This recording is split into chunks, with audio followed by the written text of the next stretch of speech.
Okay, thank you. Good morning. My name is Joel Bagur from ISIPE. I'm a Drive 2 postdoctoral fellow. So Corina was telling me that if she had not been to Kenya, she would imagine that most of the people are called Joel. Maybe I should begin with a short story. So towards the end of last year, I had planned for a field visit. So we were checking that we had everything in the list. So we had the needles because we needed to collect blood. We had all the other consumables that were necessary. Then we set off for the field around midday. It's a 7-hour journey to northern Kenya. So we had 2 stops along the way. The first stop was in Nanyuki, and we took some nyama choma and ugali. The next stop was in Isiolo. We took tea and then proceeded with the journey to Laisamis, which is in northern Kenya. But the following day, we were 3 of us, myself, our driver John, and the MSc student. It's called Kevin. I'll show you his picture at the end of the presentation. So the following morning, we all had a problem of running stomach. So I was frequently visiting the toilet. I also noticed that my colleague was doing the same. So we decided that we were going to go to the hospital. We did. We were given metronidazole, Flagyl, and then went back home. And then I think my mother realized that there was a problem. She asked me, "Are you okay?" I said, yes, we are okay. But then, okay, are you really okay? Then I told her we have problems with and it's all the 3 of us. So we ate something that was not good. And then she told us that she has a treatment for that, if we can agree. Then we said, well, go ahead. She took some back, dried back. I think it must have been more than a year old. Then prepared tea, and then dropped that back into the tea, and we continued taking tea. And then she told us after a moment, you're going to feel hungry, she's going to cook food for us. She did that, and indeed it was true. After a short while, we were really hungry and we were given food. But what I want to say is that within an hour, all of us were okay, the 3 of us. So since then I requested her to give me some of that back. So every time I have a problem with my stomach, I take that. So from the beginning of my study, I knew that the farmers that I was dealing with had a lot of information about camels. So in my wisdom, I learned to listen more and talk less. I have since collected a lot of information in regards to various diseases that affect livestock. That data is in my notebook. The topic of my presentation today is on dirty syringe in northern Kenya, Hippobosca camelina and transmission of livestock pathogens. I have 2 mentors, Dr. Daniel Masiga and Professor Mark Carrington from University of Cambridge. Now, there are 2 ways in which insects transmit diseases. One is mechanically, which is basically dirty syringe. So they transfer pathogens through body parts, contaminated mouth parts, regurgitation of the gut contents. And the other way is biologically. Biological transmission is more complex, and the pathogen has to develop in the fly as well as in the animal. A classic example is African trypanosomiasis, which is transmitted by tsetse flies. It's caused by trypanosome. It causes nagana in animals, sleeping sickness in human beings. So there has to be some kind of development in the mammal as well as in the fly. Now we had 2 aims in this study. One is to sequence hemopathogens, those are blood-borne pathogens in camels, as well as Hippobosca camelina. And this is simply this fly. So I'll be calling them sometimes cats, sometimes Hippoboscis. I've put these 2 photos here because these flies are close relatives. we know that tsetse flies are the definitive vectors of African trypanosomes, but they are close relatives with the fly that we are studying, that is Hippobosca camelina. They are close relatives. Now, why is it important to study camels? I don't think I need to overemphasize this. Camels are a source of milk. Actually, they are the only livestock that you can milk 7 times in a day. You can milk camels 7 times in a day and get good amount of milk. They are used in cultural practices. Nowadays, they're used for payment of bride price. They are highly treasured. Actually, they determine the status of somebody in the society. They have advantage. We all acknowledge the fact that the climate is changing. There is climate change. And camels adapt well to changing climate.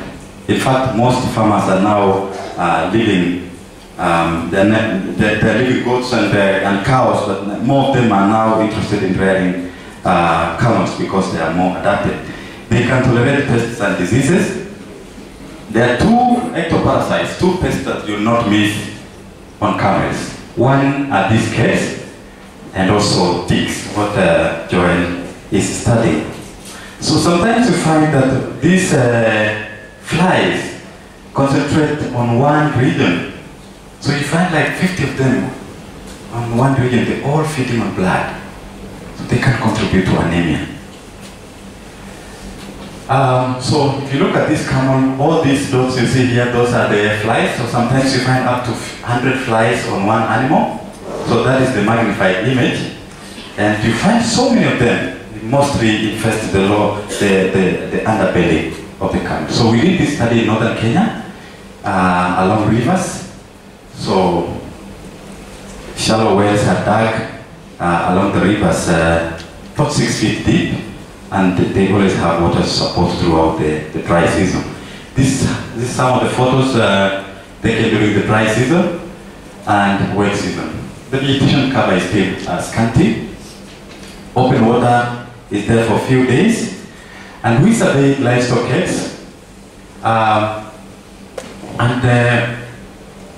We found that when we collected these flies, most of them, almost half the number of flies were females. And they're found on goats, on sheep, on cattle, on camels, on donkeys, on dogs. So most of these domestic animals have these cats, they feed on blood. And during the dry season, the numbers of these flies are high, reaching up to 100 flies per camel. Then when it rains, the numbers really go down. And when I was talking to the farmers, they told me, it's not that they die, because I told them, if the numbers go down when it rains, why not spray water on these camels and keep these flies away? And they told me, no, they don't die. They go into the vegetation and later on emerge. We don't know what they go to do in the vegetation, but up to now we have not discovered where they lay the larvae. So they feed this larvae actually on milk, so the mother produces milk, and a fully developed larva is dropped. But where they drop that larva, we don't understand at the moment. After several attempts to actually excavate the site, the pens where these camels are kept, surrounding vegetation, we're still looking for that. So it's only the mother who knows where they hide this cat. Now, we have collected these flies from different livestock. At first I thought they were the same.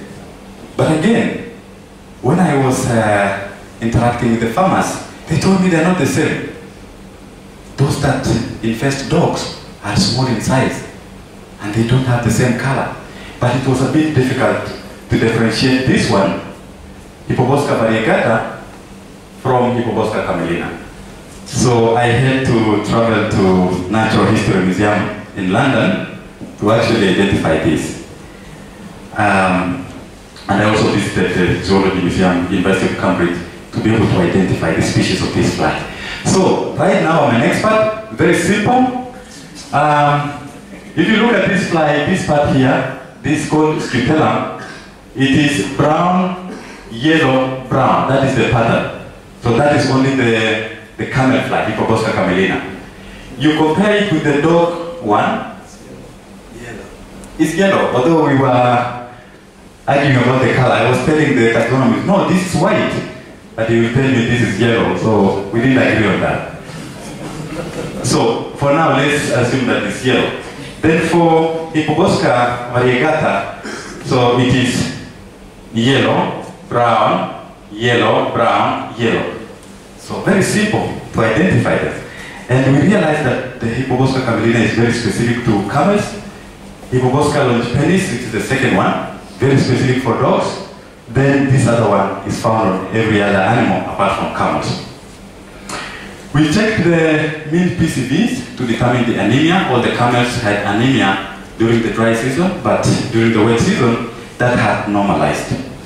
Again, we checked the pathogens that were found in the fly and the camels that they were collected from. Our hypothesis was that the same pathogens, those pathogens identified or detected in the camels should be there also in the fly because they feed on blood. And if that is so, then instead of collecting blood from camels, we can actually get the flies, which is a less invasive method, and then detect pathogens that will indicate what pathogens are there in the camels. So we detected Trypanosoma vivax, Evanside, Melophagium, and Anaplasma. So similar pathogens were detected in both camels as well as kids. So the next objective was now to link. Now that these pathogens were detected in the flies, they were there in the camels, do they transmit? And in order to do that, we collected the flies, then restrained the mice, allowed these flies to bite them. And then, after some time, after repeated bites, we detected any pathogen in mice. So we did that for Anaplasma, as well as for trypanosomes.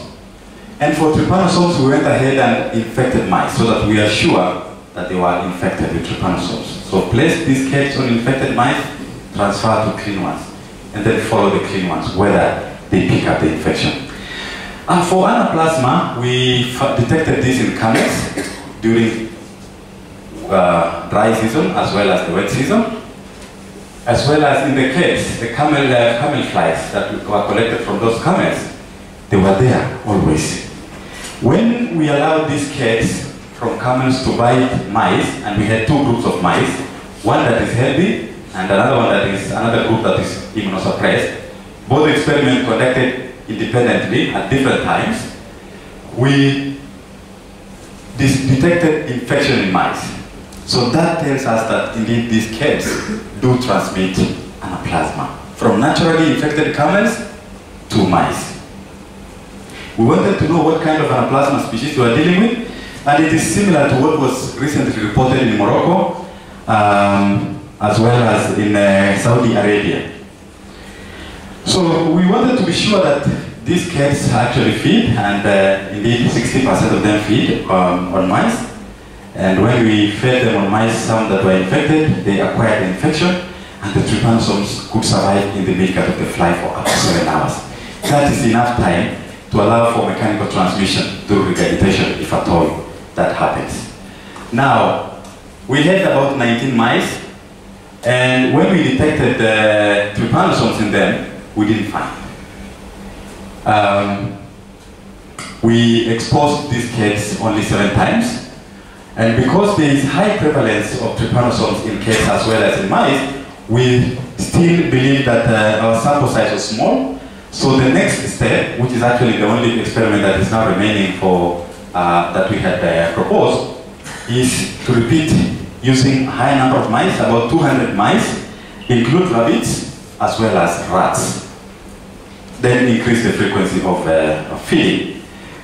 Now, I visited Cambridge Department of Biochemistry towards the end of last year, and I did several experiments. Among them was optimizing detection of trypanosomes, so a PCR. So ITS1 is a common method that is used for detection of trypanosomes, but we realized that you could actually miss. There was only one very weak band that you could detect using ITS1. So we developed another method, ITS, nested ITS, and then from the same samples, you see that actually nearly all of them were infected. So we came up with a much more sensitive method for detecting trypanosomes. And then the second thing that we did is to amplify insect stage-specific tubulin transcripts to know whether there is any form of development of trypanosomes when they are in the fly.